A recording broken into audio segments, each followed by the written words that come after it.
The enemy inside you. We often spend our lives engaged in an epic struggle, a perpetual contest against the forces that seem determined to hold us back. We recognize the tyranny of circumstances, the economic pressures, the social barriers, the sheer gravity of external resistance.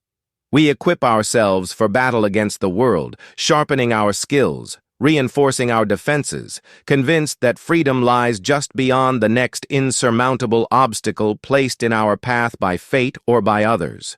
Yet how many times have you reached the precipice of a significant breakthrough, a moment when success was tangible, when the path ahead was clear, only to find your feet suddenly rooted to the ground?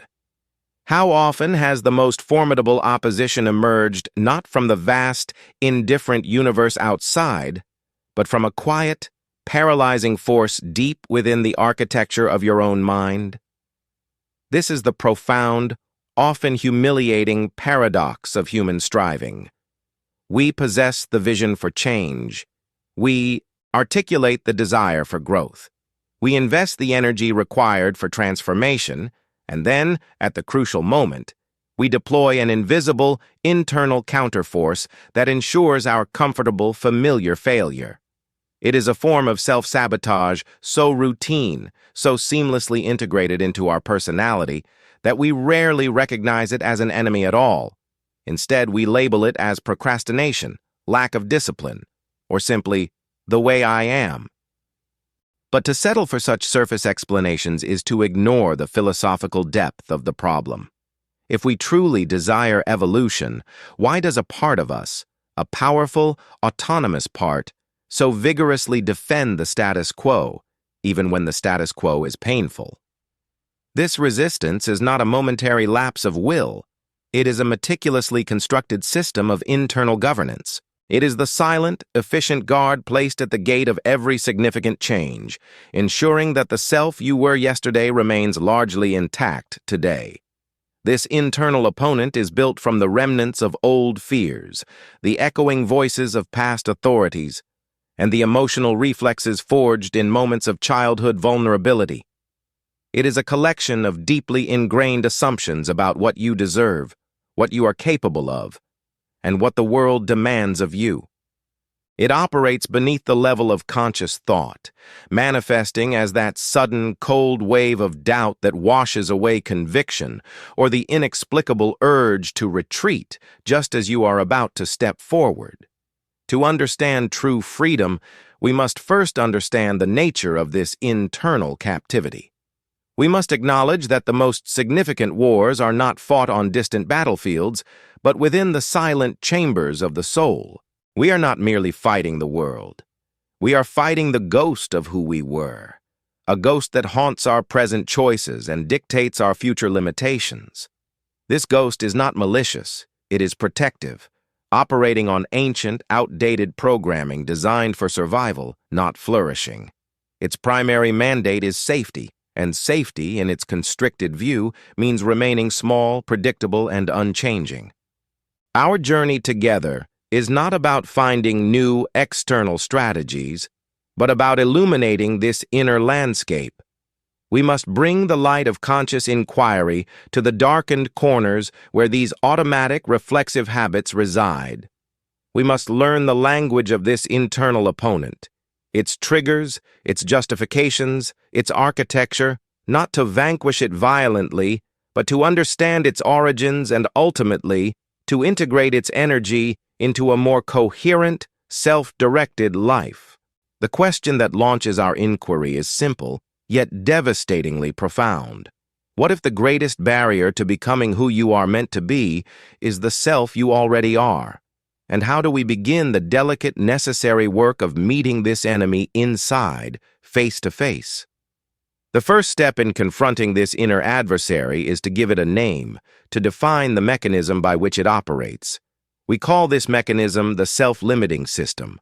It is the composite of all your automatic thoughts, your core negative beliefs, and the conditioned emotional reflexes that fire instantaneously, long before reason has a chance to intervene. Imagine the mind as a vast, complex operating system. This enemy inside is the legacy code. the ancient, efficient subroutines that were installed during critical developmental periods. They were installed not to make you happy, but to keep you safe from perceived threats, rejection, abandonment, ridicule, or physical harm.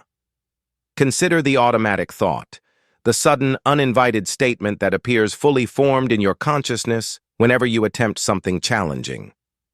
You are not ready. This is too risky, or they will judge you. These thoughts are not reasoned conclusions. They are reflexes. They are the mind's immediate, knee-jerk reaction, acting like an alarm system that cannot distinguish between a genuine threat, a bear in the woods, and a perceived threat, public speaking or applying for a dream job. This system prioritizes psychological comfort and predictability over potential growth and actual fulfillment. This self-limiting system is sustained by core beliefs, which are the deeply held, often unconscious convictions about yourself, others, and the world. If, for instance, your core belief is, "I am fundamentally unworthy," then every opportunity for success will be met with internal resistance, because success inherently contradicts the established internal narrative. The system must generate self-sabotage to protect the integrity of the belief. This is the tragic cycle. The internal enemy ensures that external reality conforms to the negative internal expectation, thereby perpetually validating the core belief. It is a closed loop of self-fulfilling prophecy. The philosophical challenge here is one of authorship. Are we truly free if our choices are being dictated by programming we did not consciously write? The self-limiting system represents the unexamined life, the default setting of the self. To transition from a reactive existence to a deliberate, autonomous one, we must first map this internal terrain. We must move beyond simply observing the effects of self-sabotage and begin to understand the cause, the deeply embedded beliefs and reflexive emotional patterns that constitute the architecture of the enemy within. This initial act of naming and defining is the first crucial step toward disarmament, transforming an invisible foe into a tangible, observable phenomenon. Different philosophical traditions have long grappled with the notion of this internal friction, the war waged between the rational and the reactive self. They offer diverse lenses through which we can understand the origins and operations of our internal enemy. For the Stoics, this inner conflict was primarily a battle against passions, the irrational, excessive emotional responses derived from false judgments. Seneca and Epictetus taught that true freedom was found not in changing external events, but in mastering the internal reaction to them. The enemy was the mind's tendency toward rash judgment and uncontrollable desire. If you judge a setback as a catastrophe, the resulting fear and paralysis are the internal enemies, not the setback itself. The Stoic solution was rigorous self-examination and the constant application of reason to dismantle these false judgments, achieving a state of apatheia or tranquility, which is not apathy, but freedom from destructive emotional turmoil. Moving into the existential realm, philosophers like Jean-Paul Sartre and Simone de Beauvoir viewed the internal obstacle not as irrational passion, but as bad faith. This is the act of deceiving oneself to avoid the terrifying weight of absolute freedom and responsibility. The internal enemy here is the urge to treat oneself as an object, defined by past circumstances or external expectations, rather than as a subject capable of perpetual self-creation. When we say, "I can't change because that's just how I am," we are engaging in bad faith, allowing the ghost of the past self to dictate the present. The enemy is the denial of our radical freedom, the retreat from authentic choice into the safety of predetermined roles. The internal resistance in this view is the fear of the void of possibility that authentic existence demands. Contrast this with the insights of Friedrich Nietzsche, who, while not explicitly defining an enemy, spoke of the necessary struggle against the spirit of gravity. This spirit represents all the accumulated societal norms, moral codes, and cultural weaknesses that prevent the individual from achieving their highest potential, or the Übermensch. The internal enemy is the impulse toward herd mentality, comfort, and resentment, the passive acceptance of mediocrity. For Nietzsche, overcoming the internal resistance meant embracing the difficult, often solitary path of self-overcoming, perpetually challenging one's own values and forging a unique destiny despite the gravitational pull of convention. These perspectives converge on a single powerful truth. The internal enemy is rarely a physical or external constraint. It is a failure of consciousness, a reliance on the unexamined life, or a refusal to accept the full burden of our own agency. Whether it is the Stoics' false judgment, the existentialists' bad faith, or Nietzsche's spirit of gravity, the solution always demands the same rigorous internal action, turning the philosophical lens inward, identifying the source of inertia, and committing to the difficult, continuous process of self-mastery. Understanding these multiple perspectives allows us to recognize that our internal resistance is not a personal flaw, but a universal human challenge, one that requires philosophical depth to navigate effectively. The greatest utility of philosophy lies in its application to the messy, demanding reality of daily life. The internal enemy is not just an abstract concept. It is the force that dictates our most vital decisions, shaping our relationships, our careers, and our capacity for joy. We see the self-limiting system in action most clearly when we encounter the gap between intention and action. Consider the dilemma of vulnerability in a relationship. You recognize intellectually that deep connection requires honesty and openness. Your intention is to communicate a difficult truth or express a profound need. Yet, when the moment arrives, the internal enemy, fueled by core beliefs like vulnerability leads to pain, or if they truly knew me, they would leave, fires its automatic emotional reflex. The result is withdrawal, passive aggression, or silence. The enemy has successfully protected you from the perceived threat of rejection, but at the cost of the actual fulfillment of authentic connection. The philosophical lesson here is that our true values are revealed not by what we say we believe, but by what we instinctively do under pressure. Another poignant example is the pursuit of creative or professional ambition. You have a project that requires deep focus and sustained effort. The internal enemy, operating under the guise of the need for perfection or the fear of inadequacy, initiates the cycle of self-sabotage. It manifests as endless research, obsessive planning, or the sudden, overwhelming need to clean your entire apartment, all sophisticated forms of avoidance. The emotional reflex is anxiety, which the mind interprets as a signal to halt progress. By delaying the work, the enemy ensures that the project remains a potential masterpiece, safely guarded from the risk of becoming a flawed reality. The internal system prefers the safety of potential over the risk of actualization.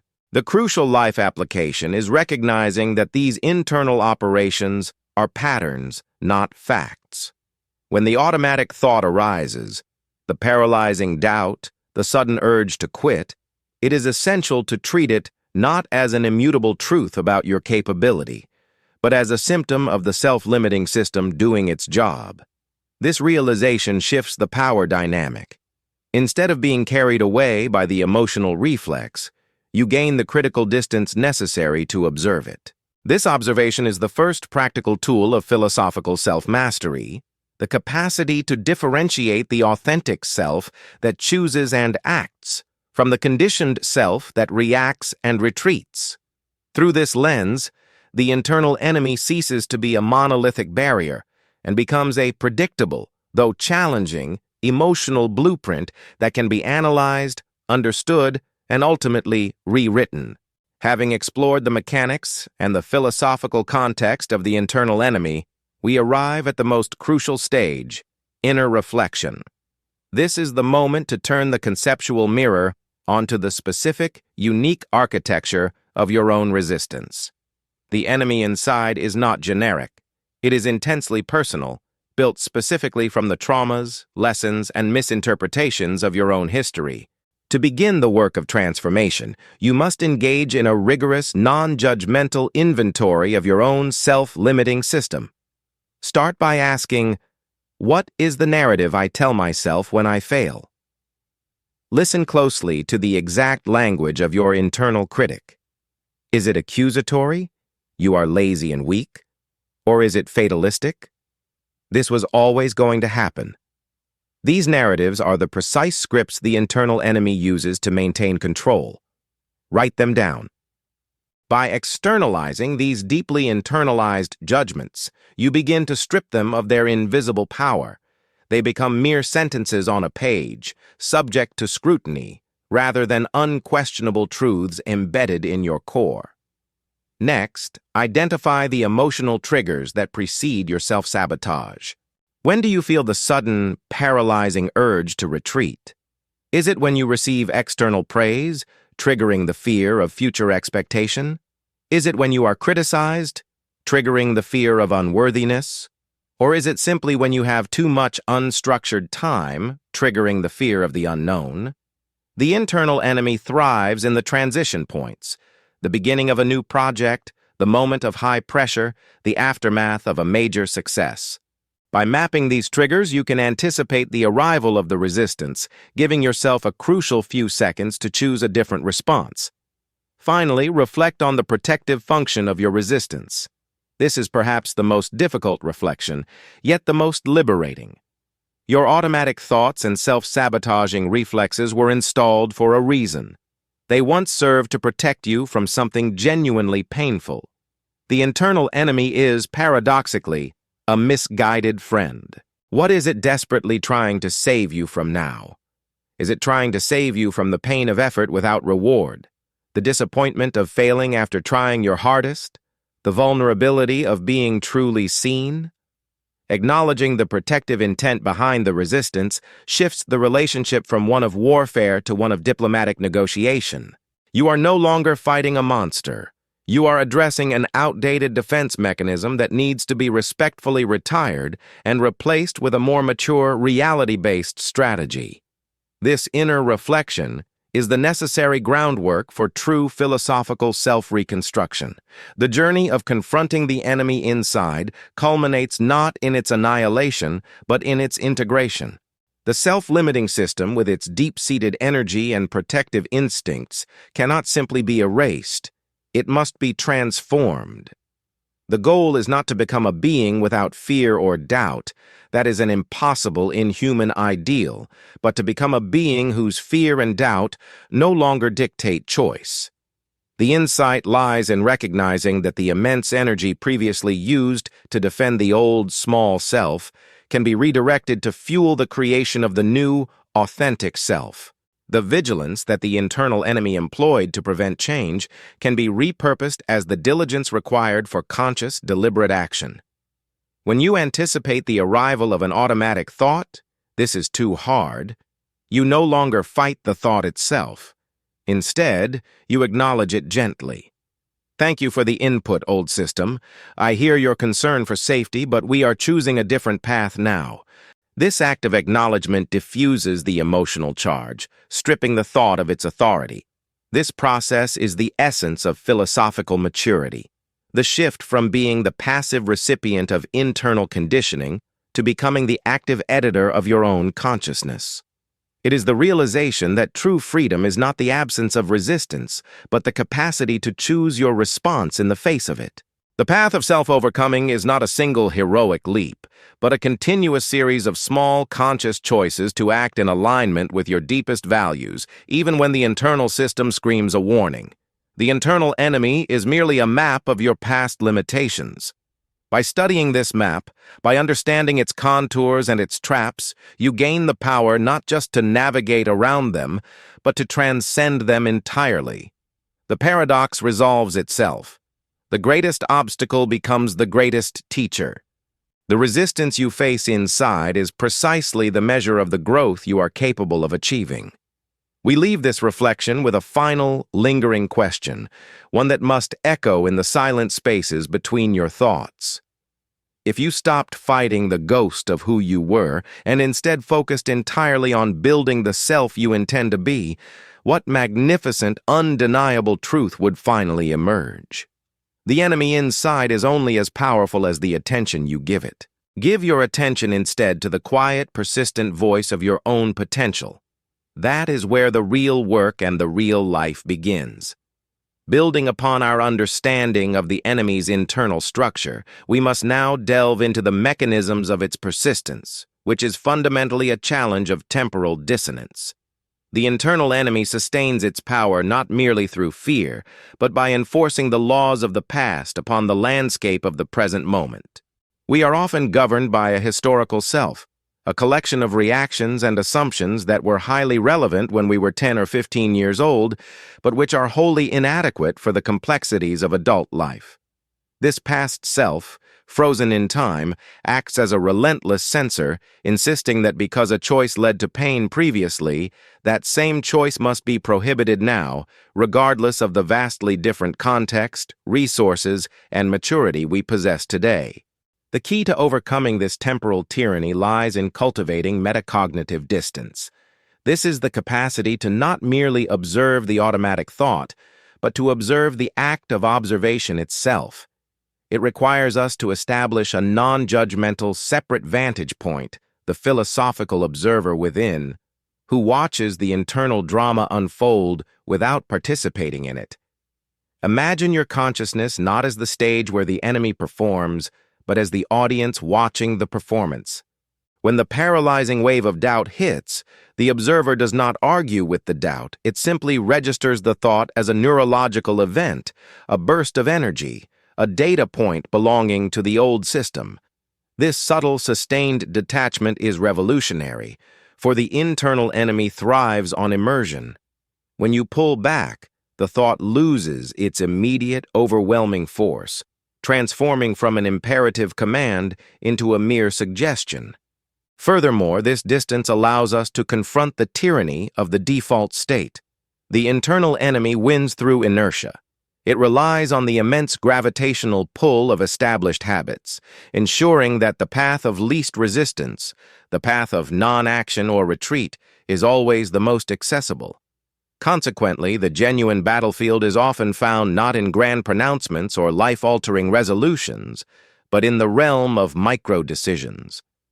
Liberation is achieved through conscious, sustained acts of rebellion against the established pattern, each one tiny, yet cumulatively transformative.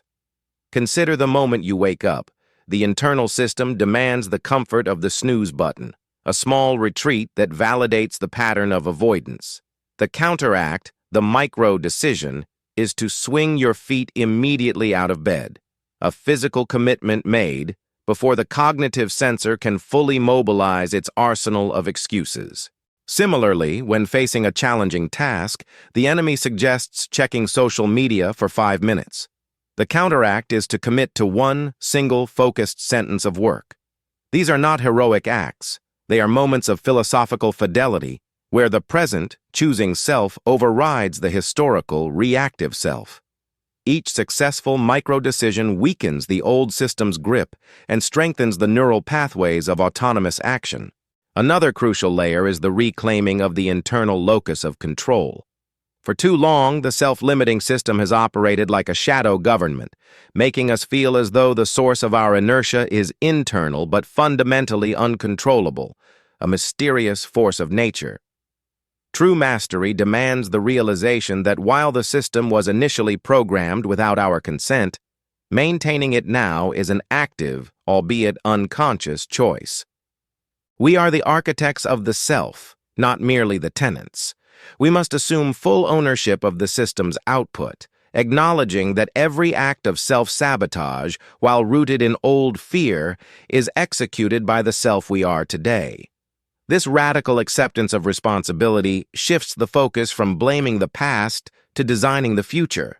By transforming the internal enemy from an unassailable prison guard into a predictable, manageable set of inherited code, we unlock the profound truth. The power to change has never resided outside of you. It has merely been misdirected by you. This shift in perspective is not just psychological. It is the ultimate affirmation of existential freedom. The true culmination of confronting the inner adversary is not found in vanquishing it, but in achieving a profound internal reconciliation. This necessitates turning our attention to the aspects of the self we have historically repudiated, the so-called shadow self. This collection of unwanted traits, embarrassing memories, and unmet needs constitutes the raw material the internal enemy weaponizes. We must understand that the immense energy used in self-sabotage is derived from the sheer exhausting force required to keep these repressed elements locked away in the dark. Consequently, the act of self-mastery transforms from a struggle of force into an exercise in psychological integration. Instead of waging war against the parts of yourself you deem unacceptable, you begin the difficult, necessary work of acknowledging their existence and understanding their language. When the shadow is brought into the light of awareness, its capacity to hijack your actions diminishes. It ceases to be a phantom dictating your life and becomes merely a complex aspect of your humanity that requires understanding and care. Furthermore, the transition demands an acknowledgement of a subtle but significant emotional process, the necessary grief for the loss of the old identity.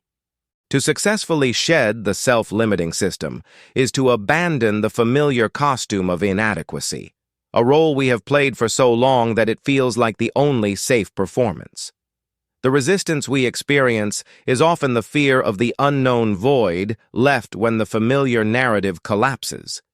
We are creatures of habit, and even negative self-identity provides a strange form of comfort and predictability. This mourning period is vital.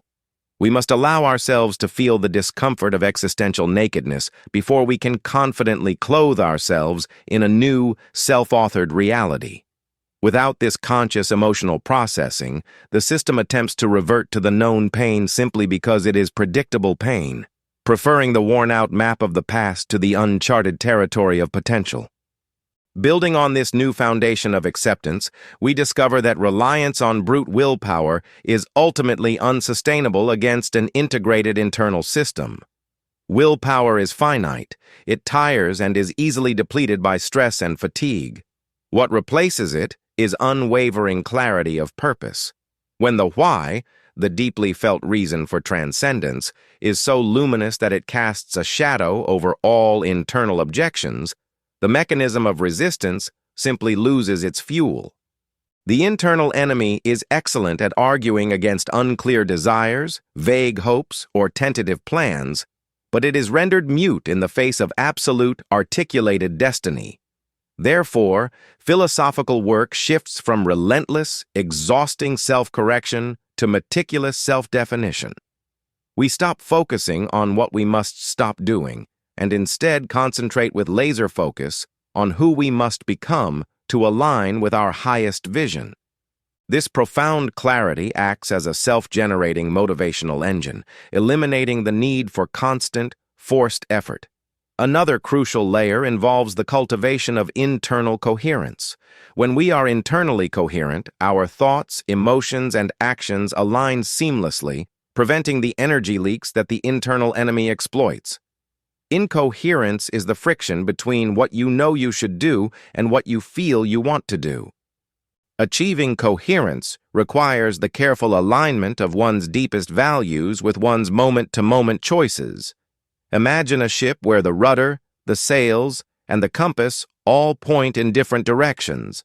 That is the state of internal conflict. Coherence means ensuring every part of the self, the desiring self, the judging self, the acting self, is moving toward the same articulated horizon. This is not achieved through suppression, but through dialogue and synthesis, where the energy of the former resistance is harmonized and directed into productive channels. Ultimately, the deepest insight gained from this internal confrontation is the realization that the self is not a static entity to be fixed, but a continuous dynamic process, a verb, not a noun. The idea of slaying the enemy implies a finality that doesn't exist in human consciousness. True mastery is the commitment to perpetual self-revision.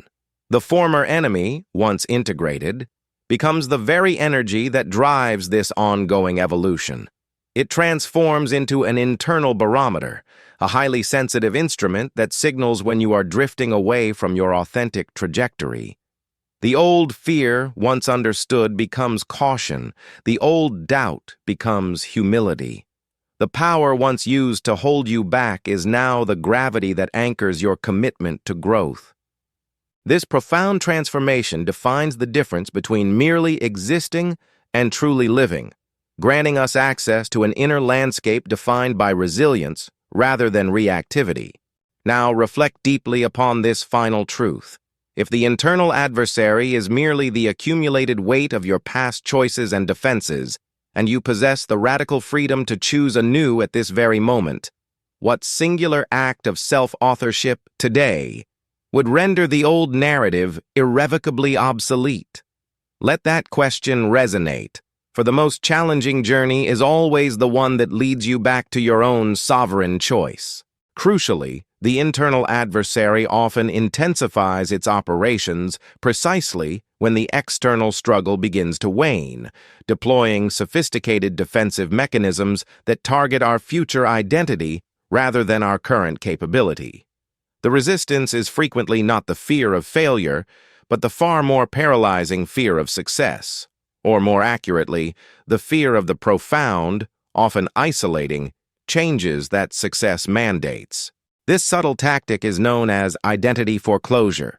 The internal system projects a terrifying, rigid future self, one that is perhaps alienated from their past, burdened by overwhelming responsibility, or subjected to intense public scrutiny. Consequently, we self-sabotage to preserve the comfort and familiarity of our current, imperfect, yet structurally known life. The enemy convinces us that remaining small is the only way to retain connection, authenticity, or safety, thereby triggering a deep, primal fear of abandonment masked as mere procrastination. However, another subtle tactic employed by this internal system is the insidious maintenance of cognitive dissonance. This is the psychological discomfort experienced when holding two contradictory beliefs simultaneously. For instance, I am capable of achieving great things, and I am fundamentally unworthy of success. The internal enemy does not resolve this tension. It actively exploits it. It allows us to hold the grand vision, the aspiration, while simultaneously ensuring we adhere to the negative core belief, the limitation. This internal split ensures that our energy is perpetually consumed by the friction between the ideal self and the actual self, leaving little remaining force for genuine external action. To neutralize this dissonance, we must expose the contradiction not through harsh judgment, but through relentless, gentle inquiry. If I truly believe I am unworthy, why do I continue to invest massive energy in striving for worthiness? The answer often reveals the enemy's true vulnerability, its reliance on unexamined, contradictory premises.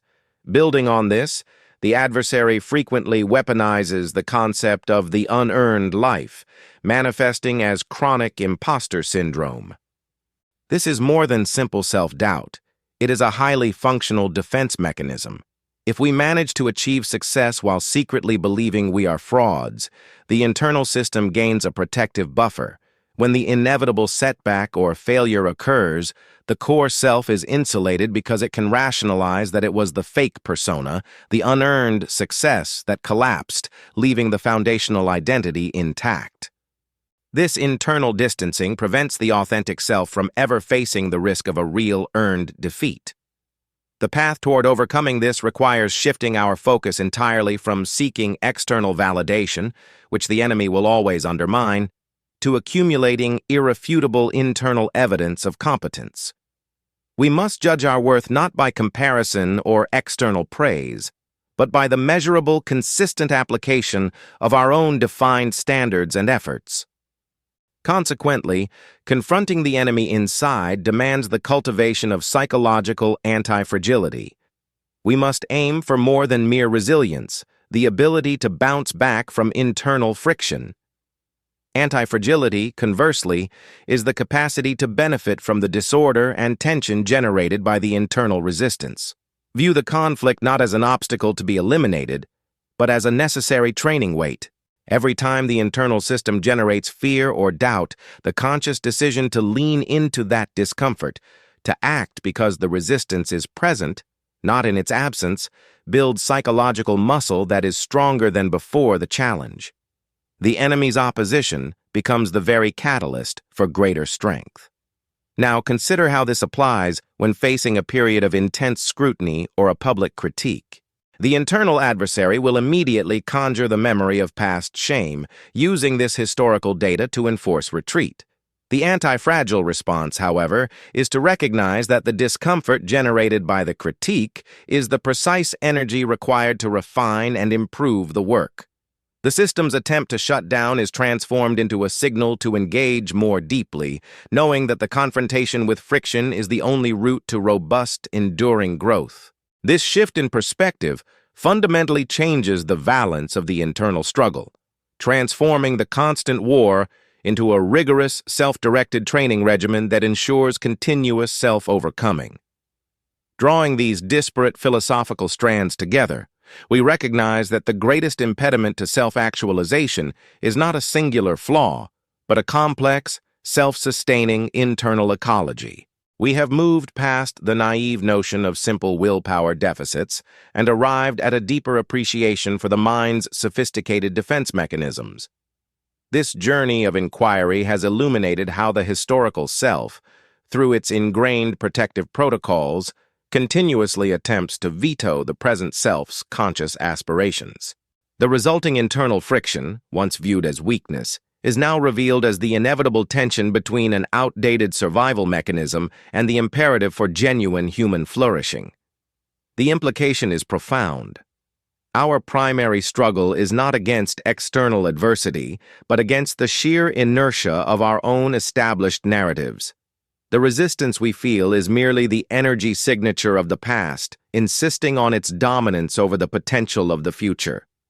In light of these insights, the path forward becomes clearer, though no less demanding.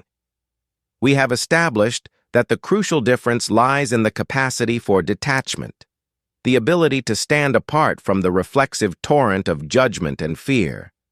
This deliberate distancing transforms the terrifying immediacy of self-doubt into a mere data point, a predictable signal from the system's deep reservoir of caution.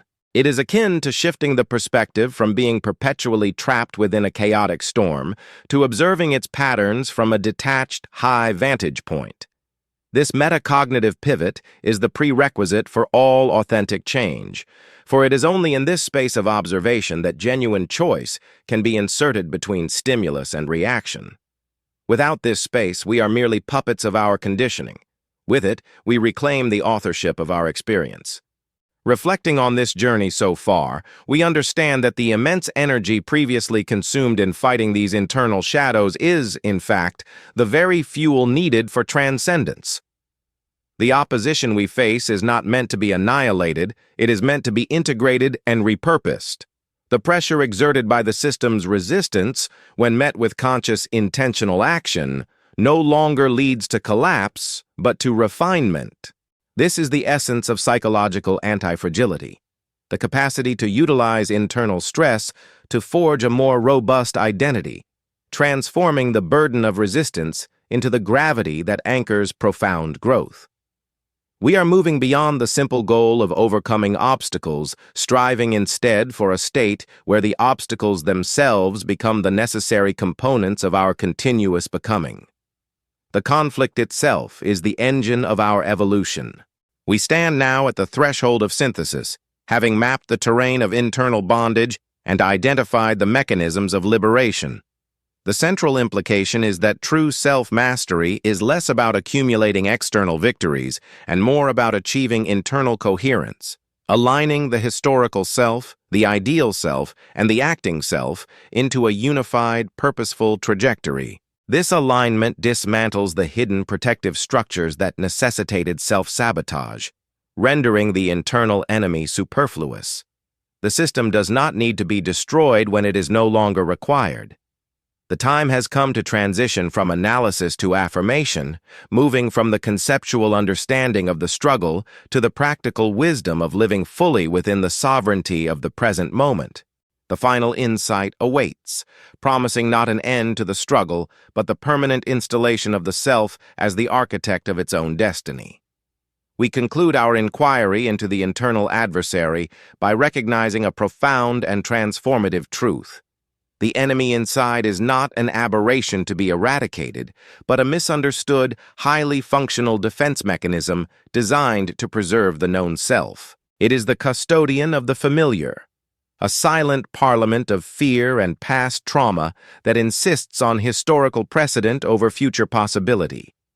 The relentless friction we experience between intention and action is not a sign of fundamental weakness, but the sound of our true potential straining against the immense gravitational pull of our own established narratives. The philosophical shift required is to move beyond viewing this resistance as a flaw and instead recognize it as the precise measure of the growth we are capable of achieving. The ultimate insight derived from this internal confrontation is that true self-mastery is not achieved through the destruction of the old self, but through the integration of its energy. We learn that the power once used to withhold, the power of self-sabotage, is merely the inverse reflection of the power required to create. By cultivating metacognitive distance, we transform the immediate paralyzing voice of doubt from an imperative command into a mere suggestion, a piece of outdated information. This detachment is the sovereign act of consciousness, the moment where we finally insert choice between the historical stimulus and the present reaction. When we cease fighting the ghost of who we were and begin the rigorous, continuous work of building the self we intend to be, the resistance loses its primary fuel source, which is the energy of internal conflict. This process of integration demands a deep reckoning with responsibility. We must accept that while the self-limiting system was initially programmed without our consent, its continued maintenance is an unconscious choice. Liberation, therefore, is predicated on the radical acceptance of our own agency. We are not merely the tenants of our minds, we are the architects.